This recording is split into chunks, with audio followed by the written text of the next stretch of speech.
derrière le pouvoir politique se cachait un réseau économique bien plus vaste, structuré et influent qu'il n'y paraît. Pendant des années, un nom a dominé la scène politique congolaise, Joseph Kabila.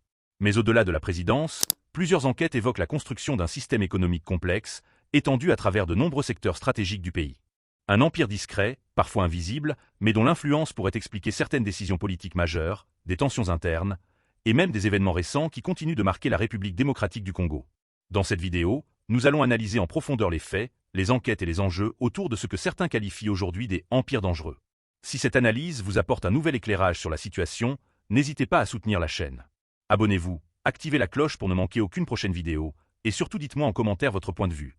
Selon vous, s'agit-il d'un simple réseau économique ou d'un véritable système d'influence? Pendant plus de 2 décennies, dans l'ombre du pouvoir politique en République démocratique du Congo, un système discret mais profondément enraciné s'est développé, tissant lentement un réseau d'influence économique aux ramifications nationales et internationales. Tout commence au début des années 2000. À partir de 2003, Joseph Kabila et son entourage familial auraient progressivement mis en place un véritable empire économique. Ce réseau, révélé notamment par une enquête approfondie de Bloomberg, s'étendrait à travers de nombreux secteurs stratégiques de l'économie congolaise. Pendant une année entière, des journalistes ont analysé des milliers de documents, interrogé des dizaines de sources et reconstitué les contours d'un système aussi discret que puissant. Selon ces investigations, la famille Kabila détiendrait des participations dans au moins 70 entreprises. Mais derrière ces chiffres se cache une réalité bien plus vaste. Un réseau international implanté non seulement en République démocratique du Congo, mais aussi dans plusieurs pays, dont les États-Unis, la Tanzanie ou encore des juridictions offshore.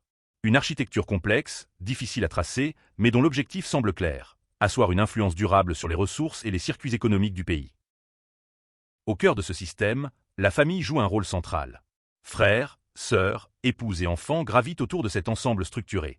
Parmi eux, Zoé Kabila apparaît comme une figure clé, souvent associée à la gestion de plusieurs sociétés stratégiques.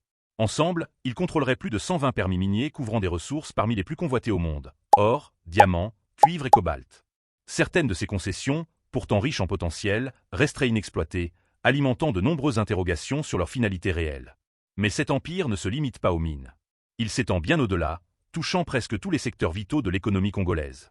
Banque, agriculture, distribution de carburant, transport aérien, construction d'infrastructures, hôtellerie, produits pharmaceutiques, commerce, autant de domaines dans lesquels des entreprises liées au réseau Kabila auraient des intérêts. Des activités parfois visibles, parfois opaques, mais qui, mises bout à bout, dessinent les contours d'un pouvoir économique tentaculaire. Avec le temps, cet ensemble aurait généré des revenus estimés à plusieurs centaines de millions de dollars. Une croissance rapide, parallèle à celle du pouvoir politique. Élu en 2006 puis réélu en 2011, Joseph Kabila devait, selon la Constitution, quitter ses fonctions en décembre 2016. Pourtant, l'absence d'élection dans les délais lui a permis de se maintenir au pouvoir au-delà de son mandat, malgré les pressions nationales et internationales.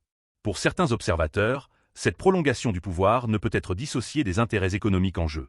Plus qu'une simple question politique, il s'agirait aussi de préserver un système construit sur plusieurs années, où les frontières entre gouvernance et affaires deviennent de plus en plus floues. Puis, des années plus tard, le récit prend un tournant inattendu. En septembre 2025, la justice militaire congolaise prononce une décision historique. Joseph Kabila est condamné à la peine de mort par contumace. Les chefs d'accusation sont graves: haute trahison, crimes de guerre et implications présumées dans des activités liées à des groupes armés opérant dans l'est du pays.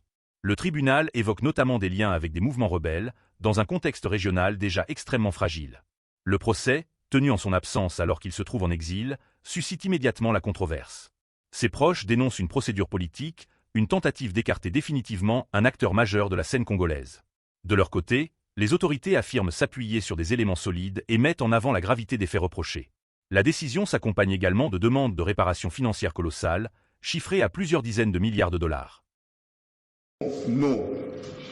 En conséquence, elle condamne sans admission de circonstances atténuantes le prévenu à la peine de mort pour le crime de guerre par homicide intentionnel ou meurtre, à la peine de mort pour le crime de guerre par viol, à la peine de mort pour le crime de guerre par torture, à la peine de mort pour le crime de guerre par attaque contre le bien protégé, à la peine de mort pour apologie ou propagande des actes de crimes de guerre, à la peine de mort pour trahison, à la peine de mort pour l'organisation d'un mouvement insurrectionnel, à 15 ans de servitude pénale principale pour complot. Faisant application de l'article 7 du Code pénal militaire, elle prononce une seule peine, c'est-à-dire la plus forte, soit la peine de mort.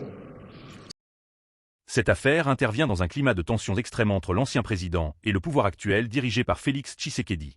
Depuis les élections de 2023, marquées par le boycott du camp Kabila, les relations entre les deux camps se sont fortement dégradées. Le départ discret de l'ancien chef d'État et la multiplication des accusations ont contribué à installer un climat de méfiance durable. Aujourd'hui, une question demeure. Cet empire économique, construit au fil des années, a-t-il simplement accompagné le pouvoir, ou en était-il l'un des piliers essentiels ? Entre ressources naturelles, influences politiques et enjeux sécuritaires, l'histoire de cet empire continue de diviser, d'interroger et de marquer profondément l'histoire contemporaine de la République démocratique du Congo. Au fil des années, l'image de Joseph Kabila s'est construite entre pouvoir politique et influence économique, dans un contexte où les frontières entre les deux semblent parfois difficiles à distinguer. Les différentes enquêtes, notamment celles menées par Bloomberg, décrivent un réseau structuré, étendu et profondément ancré dans des secteurs clés de l'économie congolaise. Un système qui, selon certains analystes, pourrait avoir joué un rôle déterminant dans certaines décisions politiques majeures au cours de ces 20 dernières années. Mais au-delà des chiffres, des entreprises et des ressources, ce dossier soulève surtout des questions essentielles. Celles de la gouvernance, de la transparence et de la gestion des richesses d'un pays aux ressources exceptionnelles.